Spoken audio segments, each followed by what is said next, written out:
Berlin might just be one of the most undervalued destinations in Europe. It's a city layered with history that is incredibly walkable, which is perfect for travelers who love to explore on foot.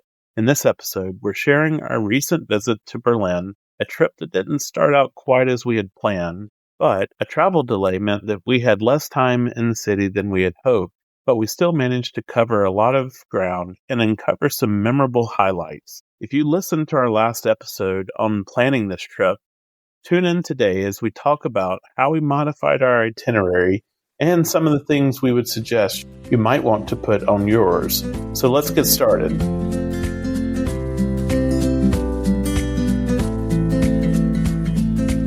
We're Scott and Melissa, the Sunshine Travelers. We're all about exploring the world and sharing the journey with you, whether you're a seasoned traveler, dreaming of your next adventure, or just here for the stories.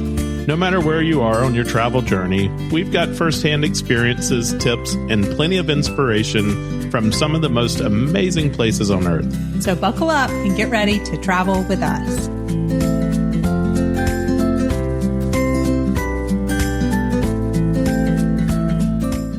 Welcome back to the podcast. On today's episode, we're sharing our recent visit to a city we believe is one of Europe's most underrated gems, which is Berlin.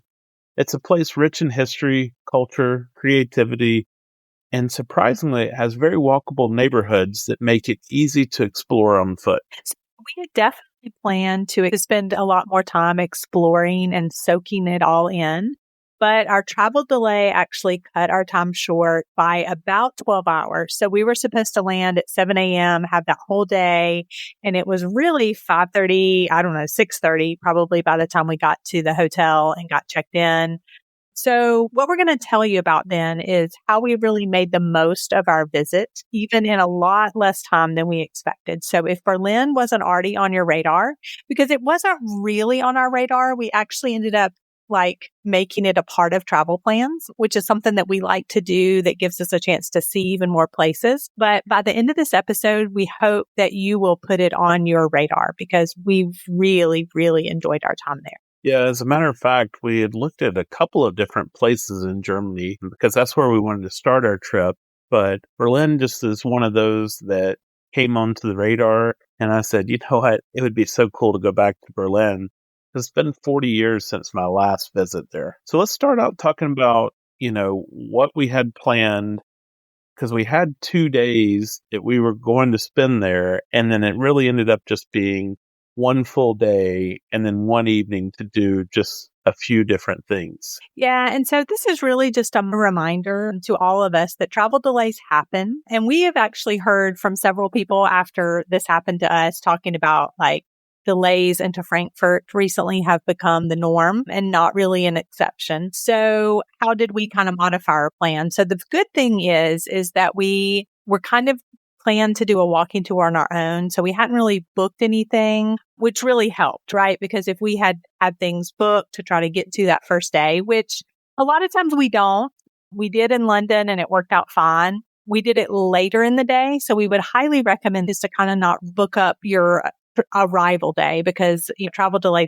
like that could really just wreck everything. So the first night, once we got in, you hadn't actually, we hadn't really planned even for a meal, but we got checked in and you had looked online real quick to kind of see what's close by, right, that we could get a reservation for. So we did that first. Yeah, we took one of Tamara's recommendations. So we went to the Beef Grill Club and tried that out. And it turned out to be an excellent restaurant. I mean, not that I was surprised. She's been there many times, but for what we were looking for that night, it was a great steak, high in protein, really get us started so that we could hit the ground running first thing the next morning. And I'm going to be honest with you. I don't think that I have ever had a bad meal in Germany. I feel personally, they just take really great pride in the quality of their food and restaurants and stuff like that. So that's just been my personal experience. So then after that, we really wanted to spend some time just walking a little bit, right? Kind of walking off all the travel and the food and getting some fresh air before it was time to go to bed.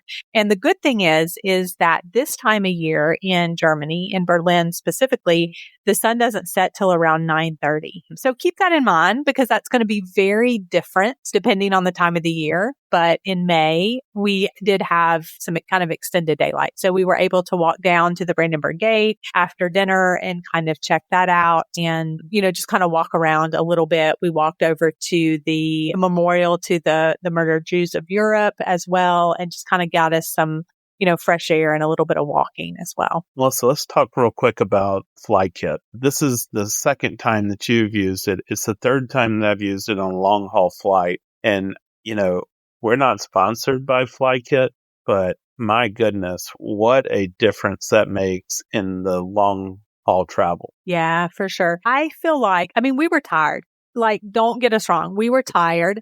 And it was because, unfortunately, our travel ended up being like almost 24 hours just to get to Europe with these travel delays. But being tired after the month's travel and being jet lagged is two completely different things, right? And so still like following that process and still staying up, getting our meals at a certain time and then going to bed but then not waking up at some crazy time in the middle of the night and being absolutely miserable. That's jet lag compared to just being tired. We woke up the next morning, normal time. I think, actually, we didn't even set an alarm, right? And kind of really slept and kind of rested and that kind of thing. So FlyKit absolutely will not travel, internationally to where you have crossing all those time zones without it. It is 100% plus worth. Well, let's talk about our Sunday and what we were able to accomplish in that full day that we had there in Berlin. We started our tour at Checkpoint Charlie, and this is something I think I would suggest. We were following Tamara's walking guide, and she even said, you can start anywhere on the guide and just follow it through. But we're going to make a few suggestions. If you've downloaded her guide, which we suggest that you do, we're going to make a few suggestions on how we think it would be best laid out to get the most history in the right order for Berlin. And so we started our tour at Checkpoint Charlie. And honestly, the reason that we chose that is just because I had been to Checkpoint Charlie 40 years ago and I wanted to go back there. I wanted to go back and see that area and just know that when I was there 40 years ago, there was still a wall that separated East and West Germany or East and West Berlin. And so all of this, it took me a while to kind of take it all in, how it was different than the last time that I was there. And so, Checkpoint Charlie was definitely one of those that really threw me for a loop because I didn't realize that the hotel we were staying at was actually in the former East Berlin. So I wasn't really familiar with that area. I'd only gone over one time 40 years ago. And I just remember wanting to hang out in line of sight to Checkpoint Charlie and not wanting to get very far from there because I didn't want to get caught on the other side of the wall. I'd heard these horror stories of people who got caught on the other side of the wall and then they couldn't get out anymore. And, I was young then and, I just thought that would be the worst thing in the world. And so didn't do a lot of exploration previously of the east side, but boy almighty, there are some absolutely beautiful buildings and beautiful architecture there on that side of the wall, or what was the wall. So I was super excited to see this too, because Scott had told me of these stories, of the fact that he had gone there. And I don't think it hit me until we got to Checkpoint Charlie and started looking at the displays that they have. And so I want to say that's one thing about Berlin that I really appreciated is that at Checkpoint Charlie and several other places that we visited, they had these historical displays, you didn't have to pay for them. It wasn't like you had to go into a museum if you didn't want to see these. So it showed you the pictures throughout the different years and what they look like and then relative to where you were then. And I don't think I really understood. Scott had always talked about how they took the train from the Frankfurt area, which now it makes sense. It was because the train had to go through a portion of East Germany to get to Berlin, which was then divided into East and West. And then they were able to go into West Berlin, and then for that day period, travel into East Berlin. So I don't think I really comprehended that until we were actually there. And so to be able to kind of see that and then to see these old pictures and kind of understand what Scott's perspective, and since this was my first time visiting, and also the fact that, Scott, you were probably very few people who got to visit when it was East Berlin and West Berlin as well. To have that perspective, I just think is just a really neat thing. And so we, like you were saying, we visited the Checkpoint Charlie, kind of did the photo op there where they show that, but then also went into the museum because you had a specific memory of there's a place in that museum where you could actually look out. And you took me to that window where you could look out and you could see, okay, this is where the wall would have been. And there's a small portion of it that still exists, kind of as almost a memorial. And the rest of that would have been no man's land. And you at that time saw that, here was where the wall was, here was this no man's land. And there was lots of bullet holes and stuff like that.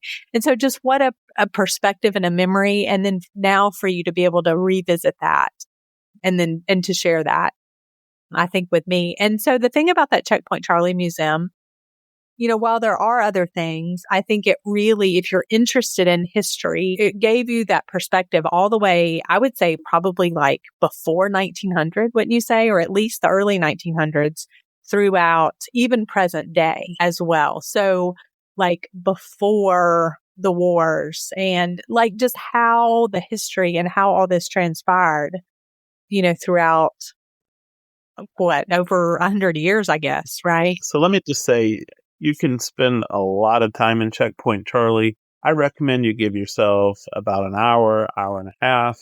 Don't try to read everything on the walls because there is so much of it. And just read a little bit along the way at each of the stops, I think. And that's going to give you a great overview of Berlin and what was happening during this time. And so we're going to leave the Checkpoint Charlie, and now we're going to start walking our way to Potsdamer Platz. That's going to be the next stop on our tour. To be honest, I don't remember a lot from Potsdamer Platz before. I remember the name, but since the wall has come down, they've really poured a lot of money into that area, building it up, kind of the old versus new construction in that area. And one of the things that we did is when we got there, we actually asked ChatGPT, what are some of the things that we don't want to miss here at Potsdamer Platz? Because it wasn't actually obvious to us. And so one of the things it came up with was the Sony building as a list of things to see. And, I was a little bit skeptical, I think, but we went over there, and that's where we ended up having lunch, by the way. Traditional German pub style lunch, and just a spectacular building. It's got this really cool roof and some great pictures that you can take while there. It's got a little fountain thing that the kids can play in if you want to let them get wet. Make sure to take them a change of clothes or something. But really cool place. And so we enjoyed that. And I think I would add that as part of your things to do while at Potsdamer Platz. Yeah. And there was also a really cool food hall so that if you had a lot of different people, they could kind of pick what they wanted to eat. And then also they had some displays as we left that Sony area. They had some displays from old, I guess it was an old almost palace, and it was protected by the historical, and they couldn't, so it's behind these glass things. So just some, fantastic things to look for. A couple of the other things that were very neat in Potsdamer Platz were where you can see the division of where the wall used to be. So one of the things that Tamara had told us was that you will see in different places in the city how they have these bricks on the ground, and that will show you, where that wall used to be. And there's a couple of places in Potsdamer Platz where it will actually say in German that it was the Berlin Wall. So those are kind of some neat things to look out for. And then one of the other things was one of the oldest, or I guess the oldest functioning traffic light in Europe, or a replica of it, stands there. And that's a neat thing to see as well. Yeah, there used to be somebody that sat up inside of this traffic light, and it's almost like an octagonal shape of fixture or something. And they would literally light up the different lights to control the traffic. And so it's a really neat thing to see, as well as those portions, original portions of the wall that are still standing. And they've done a really good job of telling the story around those portions of the wall that are there. So we're going to leave from there, though, and we're going to now head up towards the Brandenburg Gate. So on the way to Brandenburg Gate, we're going to make a couple of stops that are on the walking tour. And so just decide how much of that you actually want to do. I would say the Memorial to the Murdered Jews of Europe is something where you're not going to need to spend a lot of time there. You can spend as much as you want. But it's basically pieces of, I believe, granite of different shapes, sizes, heights that are lined up. Very interesting memorial to those individuals that were murdered. And so, just go there. I would just kind of remind you, this is a memorial. So, don't walk on top of the pieces of granite. We saw a lot of that, but, don't try not to. So treat it like the memorial that it is. And so we're going to leave that memorial, and right just maybe 100 yards from there is where you're going to come to the Brandenburg Gate. Now, we had been there the night before, and we saw it lit up at night. There was a lot of, I don't know if they were like emergency vehicles or what, that had been stationed there the night before. I believe this is a place, and has been for a really long time, where people do a lot of protests. When we came up to it during that day, they were having a peaceful protest on one side of the gate. There was a lot of people there. It seemed to be sort of like a political rally of some sort. And so we just kind of walked around to the other side of the gate and were able to get some really good pictures. Thankfully, the side that we were able to get pictures of is the front side of the gate. So you can see the statues on top. They're facing you. And so we did that. Right there at Brandenburg Gate also, there's a couple of things to pay attention to. You've got the U.S. Embassy that is right there at the Brandenburg Gate. And then also one of the most popular currywurst places is right there at the Brandenburg Gate as well. So if you want to stop there, maybe it's around lunchtime, and grab you some currywurst. Our research has shown that that's one of the more popular places. We didn't get to go there. We missed out. We had decided that we would do it later that evening after we had walked around and taken some pictures. It said that it was open until midnight. We went back there around 10 p.m. and it was open, but they were only serving drinks. So we missed out on being able to get some currywurst there. But anyhow, it led to a good Indian dinner later on that evening, and we were happy that we found that. Yeah, and Scott, the other thing I wanted to add, so it's one thing that we didn't do because we didn't end up getting the free tickets to do it, but the Parliament building is also really close to the Brandenburg Gate right there as well. So that would be an opportunity to go visit that also, right, when you're at that point, if you have that worked into your kind of your schedule and get tickets for it that are free. You just have to go on the website and reserve them. Yeah, good point. So we're going to follow along now, and we're on Unter den Linden, which is a stretch of road. And right in the center of the road, there's like a little park that's a pedestrian-only park. And you'll see a couple of little restaurants or little bars where you can stop and maybe get some doner or a currywurst and have a beer. And while you're walking along that stretch, there's also stores on both sides of the street there in this Unter den Linden. And you're going to walk on this for, I guess, about 3/4 of a mile to a mile. And this is going to take you in the direction of the Museum Island, the Berlin Cathedral, and the Berlin TV Tower. So that's the direction that we're headed in. And we're going to spend a good bit of time over there, both during the day, and then we're going to go back later that night, because those attractions are lit up. And so great opportunities to get some pictures both during the day and then also at night. At Museum Island, one of the museums is along the river. And so if you're on the other side of the river, looking back towards the museum, what you'll have is the opportunity to see the reflection of that museum in the water lit up at night. And so some really good pictures that you can take there. We didn't go up to the Berlin TV tower. We just kind of took a picture of it from a distance. We tried to go into the Berlin Cathedral. However, it was around 6 p.m. on Sunday, and so they were having a service, and we couldn't get in at that time. But got some really good pictures, and we went back and rested for just a little while in the hotel, and then went back out later that night to get those nighttime images. So all in all, we walked about 12 miles on Sunday. So it was really a lot of walking, but really easy to do. Are you looking to plan your next unforgettable adventure? At Sunshine Travelers Experiences, we specialize in helping you create tailor-made travel journeys that turn your vacation dreams into reality. Whether you're craving a relaxing beach escape, an awe-inspiring cultural journey, or a thrilling outdoor adventure, we can help. Why choose Sunshine Travelers Experiences? Personalized itineraries designed just for you, expert travel advice and insider tips, seamless booking from start to finish, exclusive access to top destinations and hidden gems.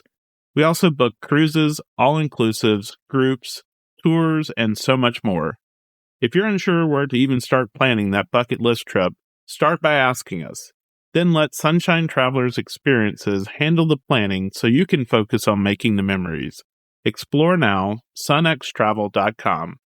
If you have any questions, email us info@sunshinetravelers.com.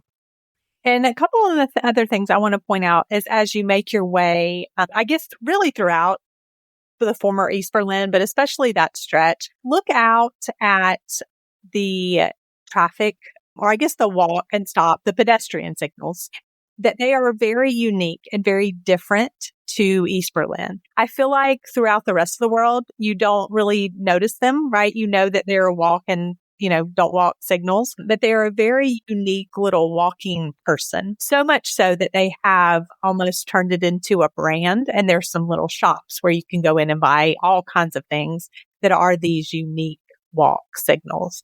Yeah, there were people from all over the world and they're buying these souvenirs from that shop. Yeah. And so then the other thing that we did, which was a little bit different and off the beaten path, is that when Scott posted about our travel delays and getting to Berlin late, we have a friend from high school who is a pilot. And he said, I fly to Berlin a lot. And he said, if you have time, you really ought to visit this place that I have found, which is called the Flak Towers. And Scott, I think he sent you some links to a person who has a blog, right? Who maybe does tours and has a blog and said, hey, you really ought to visit this. It's a little bit off the beaten path. So we actually left from walking around that museum island and the cathedral area and actually got a Bolt, which at this point you kind of were like, we have used Bolts in the past. It's kind of like it's an app, kind of like using an Uber, but it actually uses the actual, a lot of times, not always, but actually uses the actual taxis and can be a good bit cheaper.